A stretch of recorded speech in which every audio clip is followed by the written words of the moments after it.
Hi friends, நான் உங்கள் கணேஷ் ராகவ். எல்லோரும் எப்படி இருக்கீங்க? நீங்கள் எல்லோரும் ரொம்ப நல்லா இருக்கணும்னு நான் ஆண்டவனை வேண்டிக்கிறேன். இந்த மாதிரியான காணொளிகளை நான் பதிவே பண்ணக்கூடாது அப்படின்னு நான் நினச்சிருக்கிறேன். ஆனால் மிகுந்த மன வருத்தத்தோட ரொம்ப தாமதமாக இந்த காணொலியை நான் பதிவு பண்ணுறேன். ஏன் இந்த தாமதம் ஆச்சுன்ற அந்த ஒரு விளக்கத்தையும் நான் உங்களுக்கு கொடுத்துட்றேன். என்னத்தை பற்றி பேச போகிறோம் அப்படின்னு கேட்டிங்கன்னா, இப்போது பெருமாள் வரதராஜ பெருமாள் சேதம் அடைஞ்சிருக்காரு. உற்சவர், இந்த உற்சவ திருமேனியானது சேதம் அடைஞ்சிருக்கு. அந்த உற்சவ திருமேனிக்கு இருக்கிற மகத்துவம் ரொம்ப பெருசு. அதுக்கு மேலே பெரிய நம்பிக்கைகள் பல பேருக்கு ஸ்ரீ வைஷ்ணவத்தில் இருக்குது. 108 வைணவ திவ்ய தேசங்களுள் மிக முக்கியமான ஒரு திவ்ய தேசம் காஞ்சி வரதராஜ பெருமாள் கோயில், திருக்கச்சி, அத்தியூர். பல வரலாற்று சிறப்புகள் அந்த கோயிலுக்கு இருக்குது. அந்த பெருமாள், அதாவது அந்த உற்சவ திருமேனிக்கும் இருக்குது. அந்த உற்சவ திருமேனி இப்போ சேதம் அடைஞ்சிருக்கு. இதில் நம்ம என்ன செய்கிறது அப்படின்ற ஒரு கேள்விக்குறி எனக்கு இருந்தது ஆரம்ப கட்டத்தில். அந்த கேள்விக்குறினால தான் இந்த ஒரு தாமதம் ஆனது. என்னுடைய வாய்ஸ் அவுட்டுக்கு இந்த தாமதமானது அதுதான் காரணம். முதல்ல இந்த பெருமாளுடைய மகத்துவம் என்னன்றது நிறைய பேருக்கு தெரியணும்.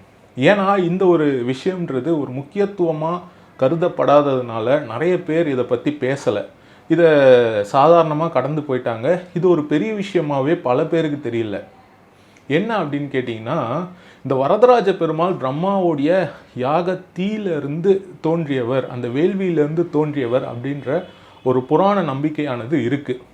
அவ்வளோ முக்கியத்துவம் அந்த கோயிலில் அந்த உற்சவருக்கு இருக்குது. இன்னும் சொல்லணும்னா, இந்த பெருமாள் கோயிலில் மூலவர் காட்டிலும் உற்சவருக்கு முக்கியத்துவம் இருக்குது. இந்த பெருமாள் கோயிலுக்கு அடிக்கடி வரவங்களுக்கு தெரியும்.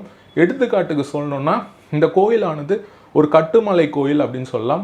அதாவது ஒரு படிக்கட்டுகள் ஏறி சுவாமி மேலே இருப்பார். அந்த உற்சவரானவர் கீழே வந்துட்டார்னா, இந்த ஊரில் இருக்கிற கொஞ்சம் பேர் மக்கள் அவங்களுடைய நம்பிக்கை என்னென்னா, இவரை தாண்டி அவரை போய் பார்க்கக்கூடாது அப்படின்ற ஒரு நம்பிக்கைகளும் இருக்குது. அந்த அளவுக்கு இந்த பெருமாளுக்கு, இந்த உற்சவ திருமேனிக்கு முக்கியத்துவம் இருக்குது. இந்த படையெடுப்பு காலகட்டங்களில் இவரை கொண்டு போய் பாதுகாத்து மீண்டும் கொண்டு வந்த கதைகள்லாம் இருக்குது. இப்படிப்பட்ட ஒரு உற்சவர் வரதராஜ பெருமாள் காஞ்சிபுரத்தில் இருக்கார். பக்தி மார்க்கத்தில், பக்தி சார்ந்த மார்க்கத்தில் இந்த உருவங்களுக்கு, திருமேனிகளுக்கு ரொம்ப முக்கியத்துவம் இருக்குது. சும்மா சொல்லிட்டு போக முடியாது. வேறு ஒரு விஷயத்தை கொண்டு ரீப்ளேஸ் பண்ணணுன்ற மாதிரிலாம் சொன்னால் அந்த பக்தி மார்க்கத்தில் அதை ஏற்றுக்கிறதுக்கும் அதை ஜீர்ணிக்கிறதுக்கும் ரொம்ப கஷ்டம்.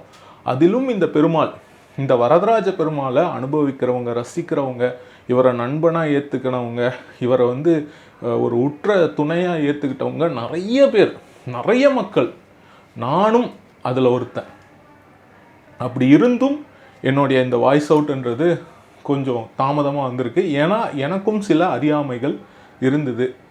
அது என்ன அப்படின்னு கேட்டிங்கன்னா, முதல்ல இந்த பெருமாளுக்கு என்ன ஆச்சு அப்படின்னா, இந்த ஜேஷ்டாபிஷேகம் நடந்திருக்கு. இந்த ஜேஷ்டாபிஷேகம்ன்றது பெருமாளுடைய கவசங்களெல்லாம் கலைஞ்சி நடக்கக்கூடிய ஒரு அபிஷேகம். வருஷத்துக்கு ஒரு முறை நடக்கும். அது ஜூலை ஃபர்ஸ்ட் வீக்கில் நடந்திருக்கு. அப்படி அந்த நடக்கும்பொழுது தெரிய வந்திருக்கு, இந்த மாதிரி பெருமாள் சேதம் அடைஞ்சிருக்கார் அப்படின்னு சொல்லிட்டு. கழுத்துக்கிட்ட, அதுக்கப்புறமா பார்த்திங்கன்னா காது, அதுக்கப்புறம் பாதம், இதெல்லாம் டேமேஜ் ஆகிருக்கு, சேதமாயிருக்கு அப்படின்ற மாதிரி சொல்லியிருக்காங்க. இது ஒரு அரசல் புரசலாகவே ஃபஸ்ட்டு ஒரு 5-10 நாள்லேயே எனக்கு தெரிய வந்தது. அப்போ நான் கோயில் சார்ந்தவங்களுக்கு கேட்டேன், இந்த கோயிலை பற்றி, இந்த கோயிலில் நடக்கிற பல ஏற்றுக்கொள்ள முடியாத விஷயங்களை பற்றி நம்ம ஆல்ரெடி இந்த வருஷத்தில் நிறைய காணொலிகளை பதிவு பண்ணியிருக்கிறோம். இந்த கோயிலில் அந்த ரேம்ப் கன்ஸ்ட்ரக்ஷன் அதெல்லாம் வேண்டாம் அப்படின்னு சொல்லி. அந்த சமயத்தில் அதை பற்றிலாம் பேசும்போது அந்த உற்சவ காலகட்டங்களில் நிறைய உற்சவங்களில் மாறுதல்கள் ஏற்பட்டது. ஃபார் எக்ஸாம்பிள் பார்த்திங்கன்னா, இங்கே கங்கை கொண்ட மண்டபம் அது வரைக்கும் வரணும் சுவாமி.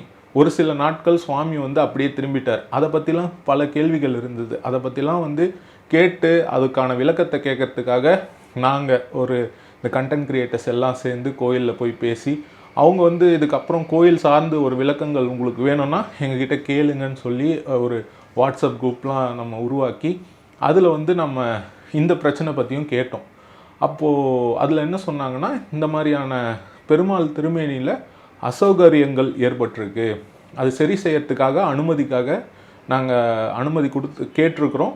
வந்த பிறகு சரி செய்வோம் அப்படின்ற மாதிரி சொல்லியிருந்தாங்க. ஃபஸ்ட்டு நாள் 10 நாள்லேயே நடந்த ஒரு 10 நாள்லேயே. அதன் பிறகு வந்து பார்த்திங்கன்னா இந்த ஆடி கருட சேவையானது வருது. அந்த ஆடி கருட சேவை அந்த உற்சவம் ரத்துன்னு வருது. காரணம் நிர்வாக காரணங்கள் அப்படின்னு குறிப்பிடுறாங்க. அப்போ தான் நமக்கு ஒரு கேள்வி வருது, ஏன் நிர்வாக காரணங்கள்னு குறிப்பிடணும்? மக்கள்கிட்ட வந்து ஓப்பனாகவே வந்து சொல்லலாம் இல்லையா, இந்த மாதிரி நடந்திருக்கு அப்படின்னு சொல்லலாம் இல்லையா அப்படின்ற ஒரு கேள்வியும் எனக்கு வந்துச்சு. அதன் பிறகு ரங்கராஜ நரசிம்மர் அப்படின்ற ஒரு சமூக ஆர்வலர்னு சொல்லலாம். கோயில்கள் சார்ந்து பல வழக்குகளை அவர் வந்து தொடுத்திருக்காரு. கோயில்களை மீட்டு எடுக்கணும், நிறைய பாதிக்கப்பட்ட கோயில்களில் இருக்கிற விஷயங்களை பற்றி பேசியிருக்காரு. ஸ்ரீரங்கத்தில் அவர் தப்பு நடந்திருக்காது தான் நம்பப்படுற பல கருத்துக்களை முன்வைத்து அவர் வந்து காணொளிகளை பதிவு பண்ணுவார். வழக்கம் நிறைய தொடுத்திருக்காரு. அவருடைய காணொளி வந்து இந்த கோயில் சார்ந்து வருது, வரதராஜ பெருமாள் கோயில் சார்ந்து வருது. அதில் வந்து பார்த்திங்கன்னா இந்த மாதிரி ஒரு ஸ்டேட்மெண்ட் வைக்கிறாரு. எப்படி ஒரு நபருக்கு ஒரு அடிபட்டால் உடனே ஹாஸ்பிட்டல் போகிறோமோ அந்த மாதிரி தானே நம்ம பெருமாளையும் ட்ரீட் பண்ணணும். இப்போ பெருமாளை நம்ம கோயிலில் ராஜா மாதிரி ட்ரீட் பண்ணுறோம். அவர் தான் ஊருக்கு ராஜா. அவருக்கு நடக்கிறதெல்லாம் அந்த சாமரம் வீசுறது, மற்ற விஷயங்கள்லாம் கொடுக்கறது, உற்சவங்கள் நடக்கிறது, அவருக்கு நெல் அளந்து காட்டுறது, இந்த இது படிக்கிறது, அதெல்லாம் ராஜா மாதிரி ட்ரீட் பண்ணுறோம் இல்லையா. இப்போ அவருக்கு ஒரு கஷ்டம் வந்திருக்கு, அதையும் நம்ம அந்த அளவுக்கு தானே ட்ரீட் பண்ணணும். அது மட்டும் என்ன, இவ்வளோ நாள் ஆயிடுச்சு, ஒரு உற்சவம் தள்ளி போயிடுச்சு, இன்னும் எத்தனை உற்சவம் தள்ளி போகும்னு தெரியல. இப்போ வந்து பார்த்திங்கன்னா சுவாமியை போற்றி வச்சுருக்காங்க அப்படின்னு சொல்லிட்டு சொல்கிறாங்க. சுவாமியை அப்படியே போற்றி ஒரு மாதிரி இது பண்ணி முகம் மட்டும் தெரிகிற மாதிரி வச்சுருக்குறாங்க அப்படின்னு பக்தர்கள் சொன்னாங்க. அவங்களும் ரொம்ப கஷ்டப்படுறாங்க. நிறைய பக்தர்கள் இப்படி ஆயிட்டாரே பெருமாள், ஏன் இப்படி ஆனார். இன்னும் சிலர் வந்து சொல்கிறது என்னென்னா, இந்த களி முத்தி போயிடுச்சு, களி முத்தி போனதுனால தான் இங்கே இவ்வளோ பிரச்சனை நடக்குது. யாரும் வந்து ஒரு நல்ல விஷயங்கள் நம்ம புராணங்களில் இதிகாசங்களில் நம்மளுடைய சாஸ்திரங்களில் சொன்ன நல்ல விஷயங்கள்லாம் இப்போ கிரிஞ்சாக மாறிடுச்சு. ஒருத்தன் அம்மா அப்பா கூட வாழ்கிறான்னா, கல்யாணம் முடிச்சுட்டு அவன் வந்து பிழைக்க தெரியாதவன், அவன் கிரிஞ்சு. அண்ணன் தம்பி பாசம் வச்சுருக்கிறான்னா அவன் கிரிஞ்சு. அக்கா தங்கச்சி பாசம் வச்சுருக்கிறான்னா, அவங்க கஷ்டத்தில் உதவுறானா அவன் பிழைக்க தெரியாதவன், ஏமாந்தவன், கிரிஞ்சு. இந்த கிரிஞ்சு எல்லாமே வந்து கிரிஞ்சு ஆயிடுச்சு. அந்த மாதிரி ஒரு களி முத்தி போன நேரமாக ஆயிடுச்சு. இப்போ இந்த வரதராஜ பெருமாளுக்கே இந்த அசௌகரியம் வந்ததே வந்து நிறைய பேருக்கு வந்து அது ஒரு பெரிய விஷயமா தெரியல. ஏன்னா அவங்களுக்கு மேபி நிறைய பெருமாள் இருக்கலாம், நிறைய கோயில்கள் இருக்கலாம், இந்த பெருமாளுடைய முக்கியத்துவம் தெரியாமல் இருக்கலாம். இல்லை என்ன மாதிரி வந்து அந்த நிர்வாகத்தில் கேட்டுட்டு அவங்க சீக்கிரம் சரி பண்ணுவாங்கன்னு பதில் வந்ததுக்கப்புறமா சரி வெயிட் பண்ணுவோன்னு வெயிட் பண்ணிகிட்ருக்கிற ஆளாகவும் இருக்கலாம். ஆனால் எனக்கு வந்து ஒரு ஐ ஓப்பனராக ஒரு பெரிய கேள்வியாக இருந்தது, எப்படி இவ்வளோ நாள் ஆயிடுச்சு, 1 மாதம் மேலே ஆயிடுச்சு, பெருமாள் இன்னும் சரியாகலையே, இன்னும் யாருக்காக காத்துட்ருக்குறாங்க. நீங்கள் சம்பிரதாயப்படி அந்த பெருமாளை அப்படி நம்ம பார்க்கும்போது அவர் யாருக்காக காத்துட்ருக்கணும்? அவரை ஏன் இவ்வளோ நாள் வந்து வெயிட் பண்ண வைக்கிறீங்க? அவரை உடனடியாக சரி பண்ணி அவர் உடனடியாக வந்து பழைய மாதிரி அவர் வந்து ஒரு ராஜாவாக கம்பீரமாக அவர் இருக்கணுன்றது தான் என்னுடைய ஆசை, என்ன மாதிரி நிறைய பக்தர்களுடைய ஆசை. இன்னும் வந்து பார்த்திங்கன்னா இந்த கோயிலில் நடந்த அந்த விஷயங்கள் நடந்தது இல்லையா, அந்த ரேம்ப் கட்டுறது, கோயில் அந்த தரைகள்லாம் எடுத்தது, இதனால் பெருமாள் அந்த பள்ளம்லாம் தோணுது, இதனால் பெருமாளுக்கு பிடிக்காம பெருமாள் நம்மக்கிட்ட பேசுகிறாரோ, ஏதோ சொல்ல வராரோ, இதெல்லாம் நீங்கள் தப்பு செஞ்சுருக்கீங்கடா, இதெல்லாம் சரி பண்ணுங்கடா அப்படின்னு பெருமாள் பேசுகிறாரோன்ற இன்னொரு கருத்தும் இருக்குது. எல்லாம் இருக்கட்டும், கூடிய விரைவில் பெருமாள் வந்து சரியாகணும். ரொம்ப வெளிப்படைத்தன்மையானது கண்டிப்பாக வந்து கோயில் நிர்வாகத்தோட அரசாங்கம் வந்து வெளிப்படைத்தன்மையை கொண்டு வரணும். ஏன் இந்த மாதிரி மறைக்கணும், அதெல்லாம் வந்து ஒரு கேள்விக்குறி. வெளிப்படைத்தன்மையை கொண்டு வந்தே ஆகணும். அதை தாண்டி பெருமாள் வந்த பிறகு அவர் வந்து பழமையான திருமேனின்னும் பொழுது அவரை எப்படி பாதுகாக்கணும், எந்த அளவுக்கு மாலை போடணும், எந்த அளவுக்கு இந்த உற்சவ காலகட்டங்களில் இந்த குலுக்கிறது அதெல்லாம் நடைபெறும், அதுக்கப்புறமா நிறைய விஷயங்கள் நடைபெறும், அதெல்லாம் எந்த அளவுக்கு இருக்கணும், இருக்கக்கூடாது, அந்த மாதிரி அந்த வல்லுநர் குழுன்றது அதெல்லாம் தீர்மானித்து அதன்படி நடக்கணும்.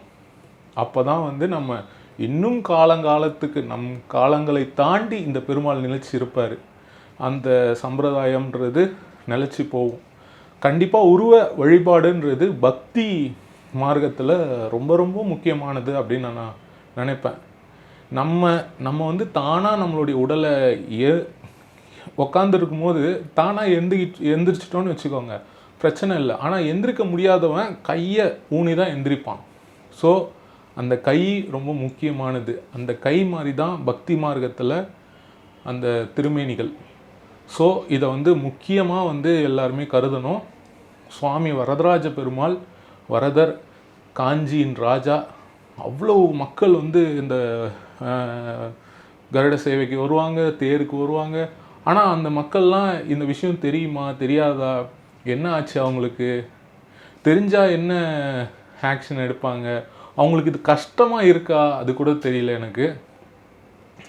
ஹோப்ஃபுல்லி நிறைய இந்த காணொலியை வந்து நிறைய பேருக்கு ஷேர் பண்ணுங்கள். பெருமாள் சீக்கிரமாக சரியாகணுன்றது தான் என்னுடைய வேண்டுகோள். இப்போ இந்த காணொலியை நான் முடிச்சுக்கிறேன். இதே மாதிரி இன்னொரு நல்ல காணொலியில் நான் உங்களை சந்திக்கிறேன். Bye from Ganesh Raghav friends, bye. இந்த காணொலியை உருவாக்கும் போதே கோயில் நிர்வாகத்திலிருந்து இந்த அறிவிப்பு வந்திருக்குங்க. இந்த மாதிரி இந்த திருமேனியை சரி செய்வதாக ஒரு அறிவிப்பு வந்திருக்கு. இது மூலஸ்தானத்தில் பண்ணுறதுனால மூலவர் தரிசனம்ன்றது ரத்து செய்யப்பட்டிருக்கு. அந்த ஒரு அறிவிப்பு இந்த காணொலியை நம்ம எடுத்துக்கொண்டு இருக்கும் போதே வந்திருக்குங்க. நம்ம நினச்ச மாதிரியே பெருமாளுடைய அந்த திருமேனியானது சரி செய்யப்பட போகுது. மீண்டும் பெருமாள் ராஜா மாதிரியே நமக்கு வந்து காட்சி தருவாருங்க. அந்த நம்பிக்கையோட இந்த காணொலியை நான் இங்கே நிறைவு பண்ணுறேன். இன்னொரு நல்ல காணொலியில் சந்திக்கிறேன். Bye from Ganesh Raghav friends, by.